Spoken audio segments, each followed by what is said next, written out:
Literary writer in Region 7.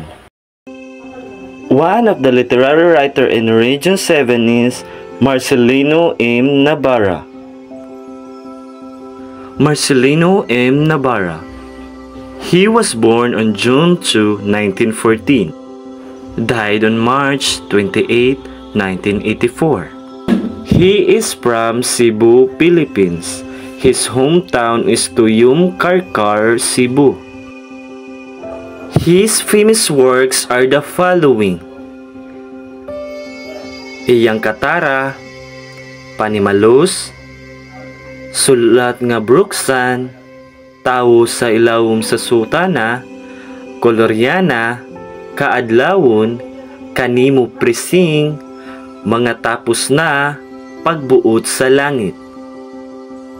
He was regarded as the father of modern Cebuano short story for his use of realism and depictions of fictionalized version of his hometown Barrio Tuyum in Karkar, Cebu.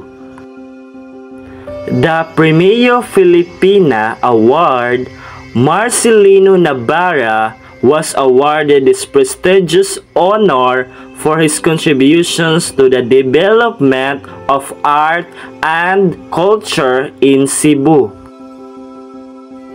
Recognition from the Cebu City government.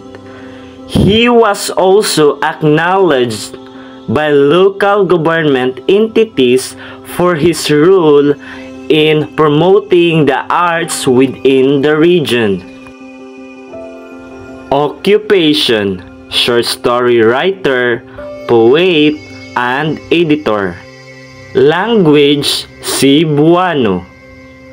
Genre: fiction, poetry. Style: modern Cebuano.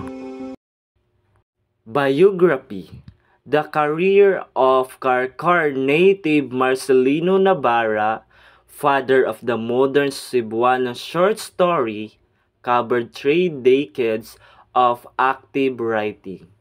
He wrote poems and short stories with his pen name Marcel Navarra.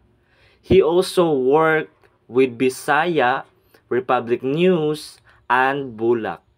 Tungod sa kayagang, his first story appeared in Nasod in 1931.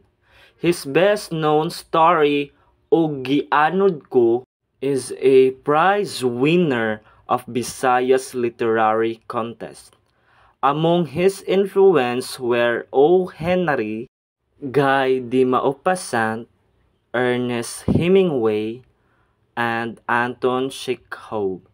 He lived from June 2, 1914 to March 28, 1984.